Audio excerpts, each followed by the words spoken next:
Off and running on a Wednesday morning. Welcome in. Preston Thorne, Jen Jensen, Bill Gunners. We get you up and get you going here. Countdown is on to Wofford. Countdown is on to women's basketball tonight. Countdown is on to men's basketball tomorrow night. Countdown is on to Thanksgiving. And most importantly, Preston, countdown is on to a potential likely top 20 showdown, maybe even a top 15 showdown if things break the right way. But a top 20 showdown between South Carolina and Clemson next Saturday afternoon up at Memorial Stadium in Clemson. Well, Bill, not to do spoiler and not to get hot takey too early, but you had your number at 17. That was your number from yesterday. I got it circled in the notes. And the CFP failed you. One off. I was being a little hopeful. Okay. I was being a little hopeful of what I wanted to see. I'll be honest. I wasn't sure what to make of it when I saw Missouri pop up staying still at 23. I thought, I think that's good. And then, of course, 21 popped up. I was like, okay, they didn't keep South Carolina at 21. But when they kept Missouri at 23, I thought maybe they'll move South Carolina to 17, a spot ahead of Clemson. Okay. They did not. The Tigers come in at 17. The Gamecocks come in at 18, and then I see all the teeth gnashing and wailing and complaining and temper tantrums about just how awful this college football playoff system already is. It works. I don't know if they're doing this to create a stir, get everybody in a tizzy, feeding frenzy, throw chum in the water. It's working. They've got people riled up. Yes. So I like watching it, but I've also become one of those people that's like, yeah, let's just see the final one they put out because they're not above pulling some wild stuff on the final one to put everybody where they really, really need to be. Yeah, I'm not sure if they just don't move things just to move them around. Just to have discussion. Just knowing that the early morning sports talk shows, knowing that we're the first ones that really hit the airwaves, are leading off with the college football playoff. But, yes, last night, South Carolina checks in at number 18, the highest-ranked 3-win team in the college football playoff.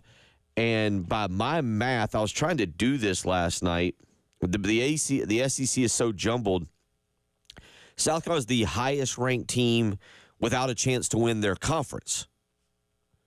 Oh, we could do this all day, Bill. You see? We can find the highest-ranked / ... And we can find ways because this is the highest-ranked that a South Carolina team has been ranked in the CFP era, correct?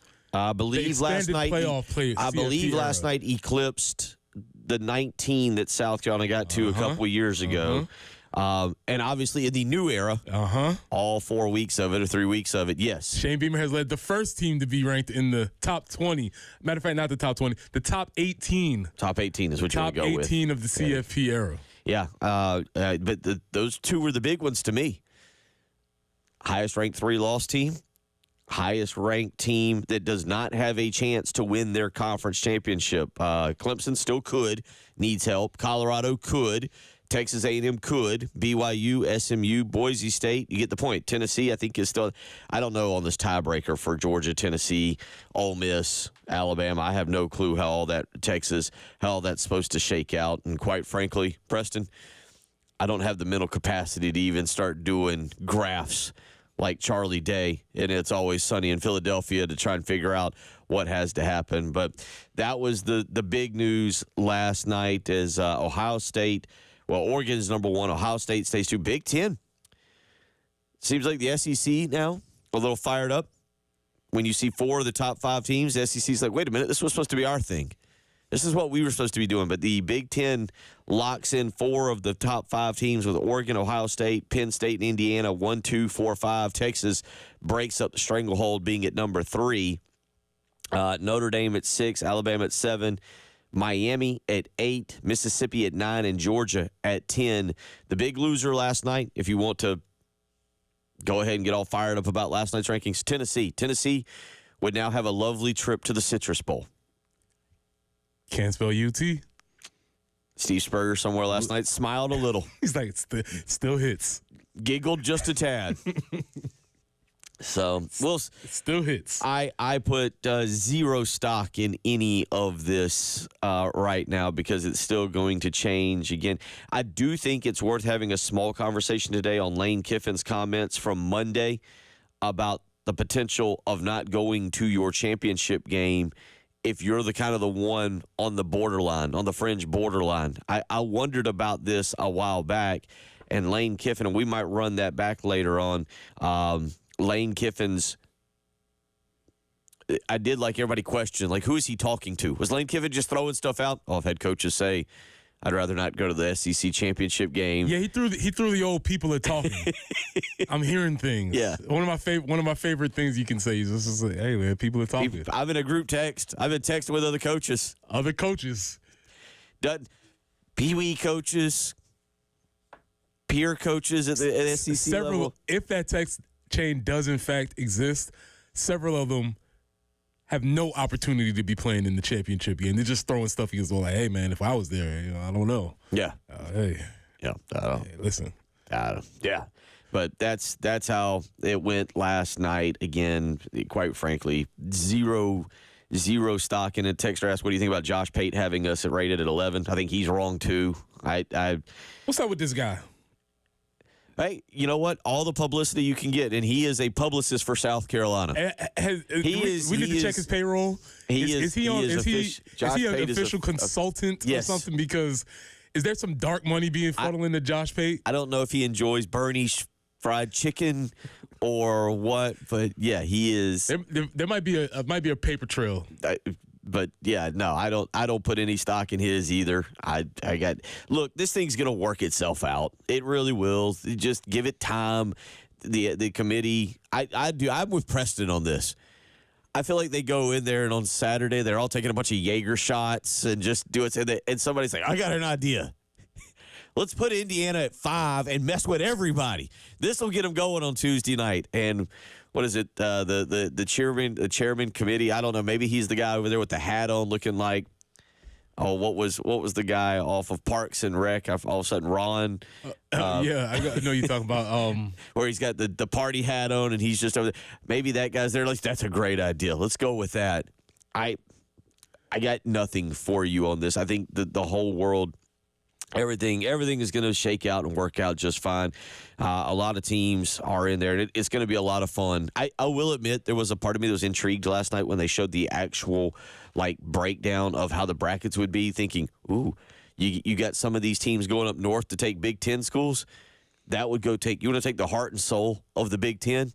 Yeah, let them go up there and knock off Penn State in Indiana. In the winter when the Big Ten has said, come play us in the winter. Come play us when it's cold. Let's find out what you're really made of. There's definitely an advantage for sure. So, yeah, it's fun to talk about. I'll continue to say it. It's really, really fun to talk about and discuss, but in terms of getting upset or putting a whole lot of stock in it, I don't have much. 803-404-6100. We'll get to the phone lines in a second. Did have yesterday Shane Beamer talking, and we'll get into that. Honoring the seniors a little bit, Preston. Obviously, we'll get into some other things this morning. Shane Beamer, good job. I think he listened to our program. He understands we here and you, the listener, don't have to actually go play the football game. You don't have to snap the ball to Sellers. You don't have to catch the ball from Sellers. You don't have to throw the ball, play defense. We can look ahead, overlook Wofford as long as you show up on Saturday and cheer loudly and recognize the seniors. Yeah, I mean, he addressed it. He had his address, and Debo Williams also had his address, and he continues to confirm exactly who I think Debo Williams is. We'll get to that next segment. So we'll get into all of that. 803-404-6100. Let's get out to the phone lines. David wants to weigh in. David, how you doing this morning? What's on your mind?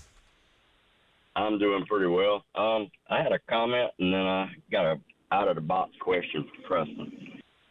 The comment I had was I was very disappointed when the season started, when I started hearing about committee people talking about, well, how many lost teams would get in the playoffs.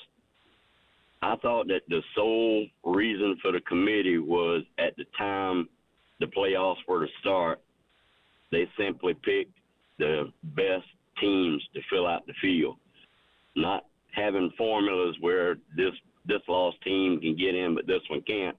I thought it was simply they were supposed to pick the best teams. My question that I got for Preston is, Preston, I went to a pro wrestling match when I was 6 years old, fell in love with it. And then when I was 17, I started training pro wrestling. And it wasn't until after my career was over, I realized that once I started training, I never looked at a pro wrestling match again like I did when I was a true fan, because I was always analyzing. Did you have that point in football? Appreciate what y'all do. Thank you. Great. That's a great question. That's an awesome question. Let me answer the first part. We will never have, the CFP will never be purely picking the best 12 teams because of conference interests. Right. So there's always going to be automatic bids. Everybody's going to always be jockeying to get their people in. So the idea of it being the top 12, we just won't ever have that system because until we do away with conferences, which that may be happening soon. Who knows where college football will come. To the second part of the question, that is a very good point. When you are becoming an expert in anything, you just see it differently. You know, I'm sure you can, whatever anybody's profession is out there, you look at it a different way. If you're a painter and you walk in somebody's house, you look at the corners and you're like, they didn't do that right, or didn't use the tape right. Yeah, there. if you put down flooring and you walk in the house and you see two planks separated, you're like, I don't know what happened there. So it is very similar sometimes when I watch football. So when I watch the defensive line, especially, there's some things that I might appreciate that other people may not appreciate, and there's some things that maybe other people might go crazy for, and I'll be like, wasn't that big of a deal. So, yes, there is a level of I've seen this, and so I look at it a different way. That's a great point and a great way you look at it. 803-404-6100. Again, how you can weigh in if you want to discuss anything this morning. Richard saying, talking about Lane Kiffin, says Ole Miss is going to lose Saturday to Florida. That'll stop Lane Kiffin and the noise from him. That's a bold prediction there. That is a bold. Don't just assume because Florida got Brian Kelly and his family this past week that they're going to get Ole Miss. I got Ole Miss. I think Ole Miss really is playing as good as anybody in the country right now, if you were to start breaking down rankings and talking about best of and so forth and so on. But we'll see. It'll be a fun weekend of college football. We might even take a glance at that. You had some action last night. Oh, Preston, we would be remiss if we did not break down slightly the pillow fight that was Akron and Kent State. Did you catch even a snap? Did you just stop to see how many fans were in the stands? Not even a whiff, but let me ask you this. Did Kent State prevail? They did not. They're now 0-11. Oh, man. Bad senior night at Kent State. 0-11 on the season. Wow. Akron beats winless Kent State 38-17. Oh, they beat them pretty good, too. Akron gets to 3 wins on the season. You will not see a group of players more happy to have a season over than those fellas at Kent State. Yeah. More action tonight. The Fighting Pete Limbos at Eastern Michigan. We're going to talk about senior day and the emotions. Those Kent State players will have very different emotions than the South Carolina players. They are going to be extremely excited to have this thing over with. Kudos to them for finishing the season. There you go. So that was your football last night. Akron, Kent State, Western Michigan losing by 2 to Central Michigan, and Miami of Ohio knocking off Northern Illinois, which just further makes that loss by Notre Dame to Northern Illinois look bad. 803-404-6100. We will come back, get into some of the breakdown of not overlooking Wofford. Shane Beamer, Debo Williams, we'll let you hear from it. You're listening to The Early Game.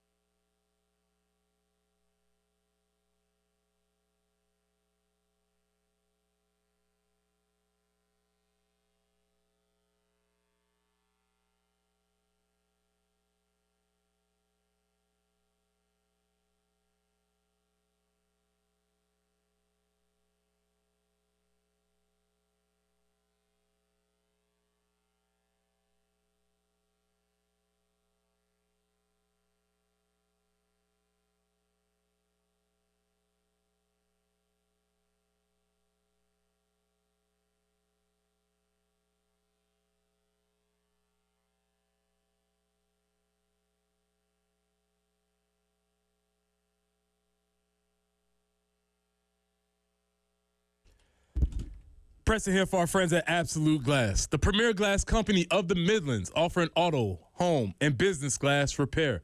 So if your glass is damaged, shattered, cracked, or broken, they can handle the job.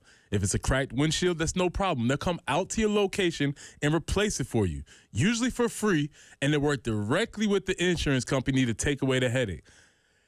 Now, if you're looking to increase the value of your home with new windows or mirrors, Absolute Glass will take care of that for you too.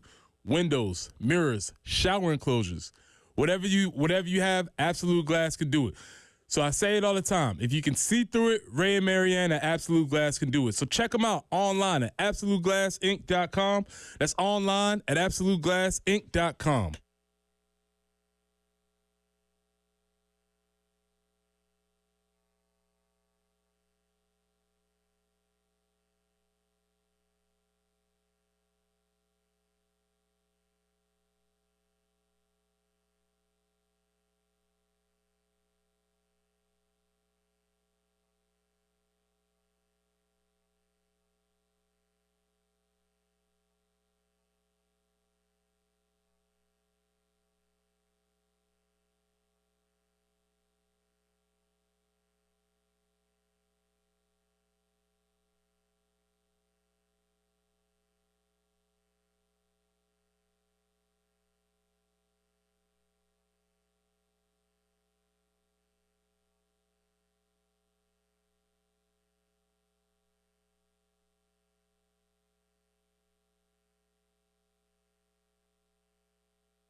And out there on the highways this morning, we are not seeing really any major slowdowns to speak of. There was a lane closure in Lexington, but moments ago that was opened up. So we're good on that. So no traffic reports that we have to share with you. And we'll welcome that for your Wednesday morning. Scattered showers today, a high of 72, and then windy and cold tomorrow, and really on Friday as well. 60 for the high tomorrow, 56 on Friday. Overnight lows getting into the 30s, so upper 30s at that, but still going to be a little bit chillier. Wanting to bundle up as you're heading out to work and school in the mornings. Currently, it is 62 on 107.5 The Game.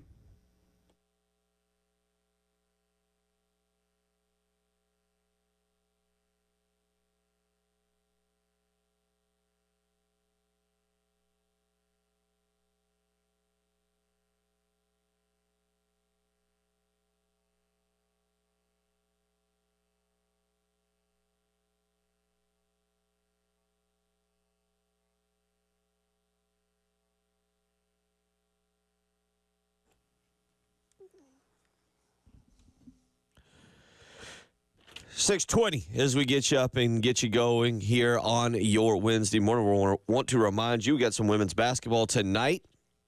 4:30 pregame, 5 o'clock tip-off. It's the women at Clemson tonight. You can hear it right here, 107.5 The Game in Columbia, 100.3 The Game in Myrtle Beach. So we start our little bit of a basketball run here tonight with the women taking on Clemson. And then tomorrow, 6:30 pregame for the men's game. That'll be on ESPN 1320 if you want to catch the pregame, because Shane Beamer and Todd Ellis will have Carolina Calls at 6 o'clock tomorrow right here at 107.5 The Game. And that'll be immediately followed on 107.5 The Game by South Carolina taking on Mercer tomorrow night down at Colonial Life Arena. 803-404-6100. Let's tell you real quick about a phenomenal event. Joining us to do that is Ernest. It is the University of South Carolina Student Veterans Association Toy Drive coming up this Saturday, 11:30 to 3:30 at Gamecock Village. Ernest, how you doing this morning? Give us a little info on what people can do here. I'm doing fine, Preston and Bill. What they can do is drop off a new unwrapped toy. And again, we'll be in the Gamecock Village Saturday morning between 11:30 to 3:30 in the afternoon. Just come by, drop it off. These toys go to local children in the Columbia area. They do not leave South Carolina. They do not leave the Columbia area, which services Richland, Lexington, Fairfield, and Newberry counties. So they stay local. So bring that new unwrapped toy, drop it off. You can give up that one beer or one soda or one hot dog. Bring a new toy. Help a child out. Appreciate it, Ernest. Yep, it is. Again, it'll be the University of South Carolina Student Veterans Association Toy Drive. As you heard Ernest say, it'll be in Gamecock Village, just across from Williams-Brice Stadium, 11:30 a.m. to 3:30 p.m. So, as Shane Beamer said yesterday, Preston, shut your tailgate down a little early. Get into the stadium by about 3:30 when senior festivities begin. So as you're walking, if you're coming through Gamecock Park and walking through Gamecock Village, there at about 3:30, you can drop off a toy, drop off going in at Gamecock Village. Again, it is the University of South Carolina Student Veterans Association Toy Drive. And big part that Ernest just said is those toys will stay here in the Midlands for Midlands kids, and that'll be a really cool thing that you can partake in as you're heading into the stadium on Saturday. Yeah, that sounds really like an awesome event, and obviously you can help people out. You can get somebody something that they need and help people in the local area. I'm always for charities that help within the local areas. So really cool event. Ernest, we appreciate that, and we'll continue to mention that throughout the week. 803-404-6100. We are over. I don't. Let me. Let's break it down individually here. Let me not speak for you or for Jen. For all I know, Jen last night was up all night doing a deep dive on Wofford and their quarterback, and totally not worried about her cabinets or her puppy dogs or anything going on. She was focused solely on Wofford. Is that what I was doing? Because I am so tired from all of that deep diving that I wasn't doing that. Yeah. Mother-in-law's coming to town. I was babysitting the daughter's dog, so I had 4 dogs in the house. The renovations, yeah. I guess Wofford was low on the totem pole. Yeah. I'm letting you guys do the heavy lifting for me today. The third down efficiency of Wofford was not. It was. I promise it was not. Okay. No. Yeah, no, I'm not gonna lie. I was digging into. I went down an NHL path last night. Was telling Preston off air. I got down a wrapping path last night, not a Christmas wrapping path. But let's clear. Shane Beamer is preparing for Wofford. They are not overlooking Wofford. Here's what Shane Beamer had to say yesterday during his press conference. Yeah, we talked about it as a team this morning. That one, you better have a respect for Wofford for one, and have yourself ready to play, because they can present you some problems. I mean, you just watch special teams. They've got a fake punt against Chattanooga. They got a fake field goal against Richmond. They did a fake field goal this year against Western Carolina. On a kickoff return, they faked like a throwback pass against, I think it was Mercer. They did a surprise onside kickoff in the middle of the game against VMI. So you better have yourself ready to go and have a respect for them, first of all, because they can attack you in special teams, and next thing you know, you're in a battle because you're not where your mind's not where it needs to be. But for us, and we always talk about this. It really is about us, and the message that I've given them that we've talked about is we need to get better this week. And going back to the beginning of the month when we talked about they remember November, not just what you do in the SEC games in November. They remember November, and we're still writing this story in the month of November, and we need to get better. And we've been a team that has always gotten better as the season has gone on, and that doesn't mean that you just get better, then you play a non-SEC team and you stay the same. You better get better this week as well. And I just go by, are they on time for meetings? Is there a sense of urgency? Is the practice still spirited and intense? And all the answers to that today were yes. So hopefully we can continue to have a really good week and lead into Saturday. What do you take away from all of that? So I don't know if obviously you respect the game. You respect the game and you prepare for the game, because football, unlike a lot of sports, you don't get a lot of them. So you have very few opportunities to play the actual game of football. So you respect the game. As far as the opponent, the Wofford's they're not good. You're better than them. You should go out there and handle them pretty clearly. But you don't go into a game lackadaisical because you respect the game. And the specter of injury and all of that can happen anytime during a game. So you don't walk into any game lightly. You don't take any specific game, and that's a lot honor of respecting the sport of football. As far as everything else about going through all that special teams blunder, yeah, whatever. But you respect the game, and that's how you prepare for it. Yeah, and we'll get into this because the other part of that is knowing how to control your emotions for senior day and not allow yourself to become overwhelmed early on to where your focus is not where it be to where it needs to be, to where you may be suffering injury because you were not mentally into the game. Yeah, it can happen. And that's why one of our questions we're going to come up here in a little bit is, what would you rather have closing out the season? Do you want one of these types of games, or do you want a game where everybody's inherently focused because of the game? And so we started looking at it. So that was Shane's very long answer to not overlooking the game. Then we have two examples of players' answers. First, I think we have Boogie. I believe it's 15, Jen.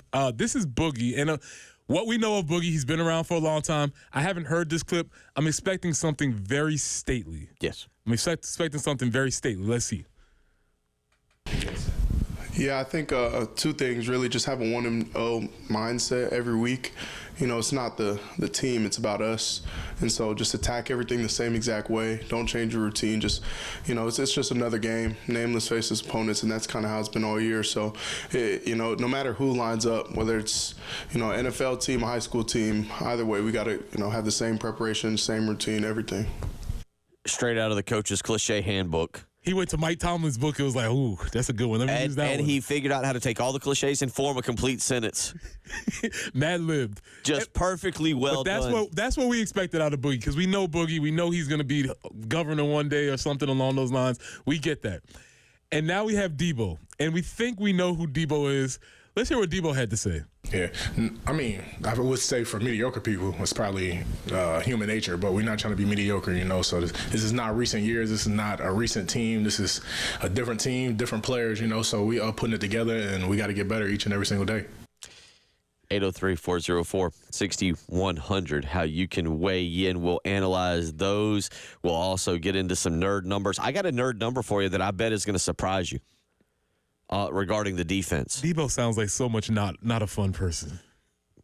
Yeah. Always on. He's always on. He's the guy out there making sure that they know they're playing Wofford this weekend, not Clemson.